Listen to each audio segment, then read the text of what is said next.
Halo, saya Ami. Saya bekerja sebagai CSR Officer di PAMA dan hari ini Sobat PAMA akan diajak untuk berkenalan dengan Corporate Social Responsibility. Yuk kita ikutin!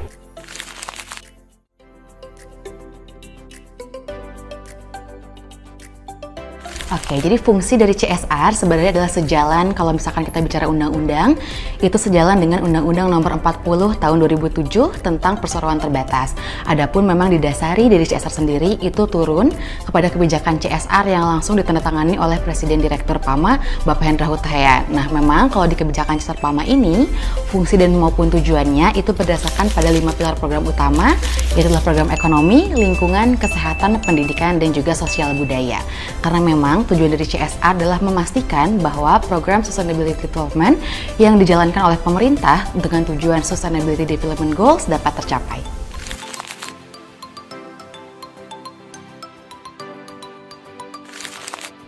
Oke, jadi kalau ngomongin soal visi misi PAMA, nah kita tarik ke misi ya. Salah satunya adalah ada di misi PAMA itu National Prosperity. Jadi memang kesejahteraan nasional itu juga masuk menjadi bagian dari misi PAMA.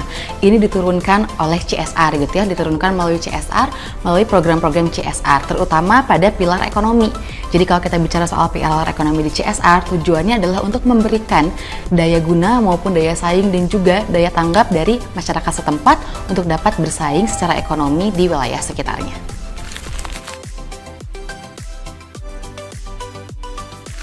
Jadi memang PAMA itu terutama gitu ya, mau dimanapun berada, siapapun posisinya gitu, kita punya namanya core value atau 6 nilai inti PAMA. Yang pertama adalah tim yang sinergis, yang kedua bertindak penuh tanggung jawab, yang ketiga siap menghadapi tantangan dan mewujudkannya, yang keempat perbaikan terus menerus, yang kelima K3L adalah ceruk kita, dan yang keenam memberikan nilai tambah bagi semua pihak yang terkait. Nah kalau di CSR nih, poin 6 ini jadi poin utama juga gitu. Kenapa? Karena kita memberikan nilai tambah bagi semua stakeholder ataupun pemangku kepentingan yang terlibat dalam seluruh operasional perusahaan.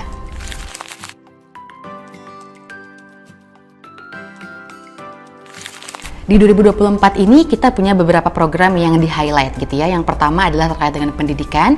Kita punya fokus di advancing education in remote area gitu. Kemudian yang kedua adalah di bidang lingkungan. Itu kita punya program Kampung Berdikari PAMA, yang dimana Kampung Berdikari PAMA ini adalah kampung binaan PAMA yang melibatkan kelima pilar tadi ya, ada ekonomi, pendidikan, lingkungan, sosial, budaya, kemudian juga kesehatan, itu untuk masuk dalam kampung tersebut, sehingga memang kampung ini menjadi kampung yang terintegrasi dan juga mandiri. Kemudian di pilar kesehatan, itu kita punya juga program penanganan dan juga pencegahan stunting. Nah, stunting ini adalah salah satu permasalahan kesehatan yang ada di Indonesia.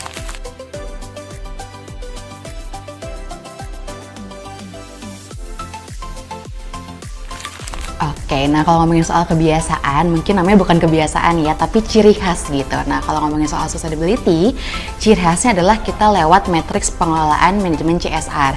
Jadi yang dimulai dari yang pertama adalah assessment dulu nih, identifikasi programnya seperti apa, berkaitan dengan social mapping yang ada di lapangan.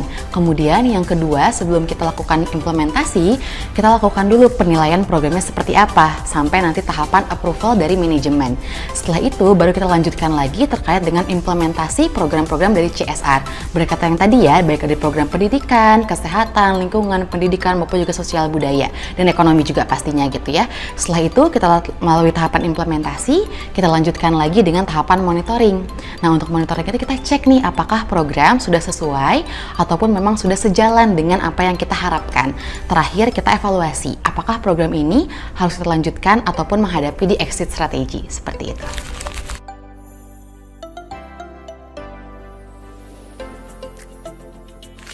Oke, kalau soal keseharian CSR gitu ya, ada satu jenis kegiatan yang memang harus dimiliki oleh CSR. Bukan kegiatan sih ya, tapi satu jiwa yang harus dimiliki CSR itu adalah agility gitu. Nah, kalau ngomongin soal agility, kenapa? Karena setiap site di PAMA itu kan banyak banget nih, begitupun dengan banyak jenisnya. Jadi memang kalau untuk CSR-nya, tujuannya sama, targetnya sama, KPI-nya sama-sama untuk mendukung Sustainability Development Goals. Tapi memang karakteristik terus juga potensi ekonominya, potensi budaya setempat, potensi daerah setempat itu juga berbeda.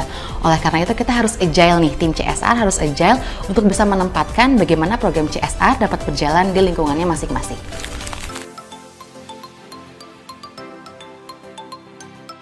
Oke, saat ini CSR sebagai departemen memiliki 61 orang insan pharma yang tergabung di dalam Departemen Corporate Social and Responsibility.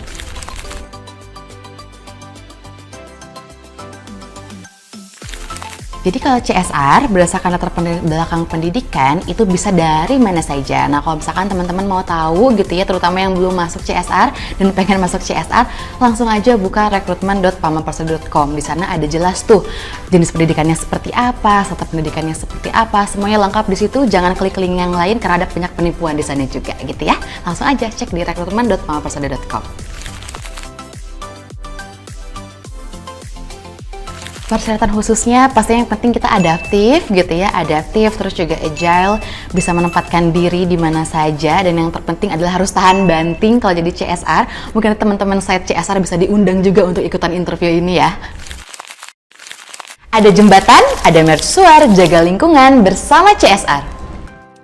Terima kasih sudah mengikuti kami untuk berkenalan dengan Departemen CSR. Sampai jumpa di konten-konten berikutnya. Semangat pagi, dadah!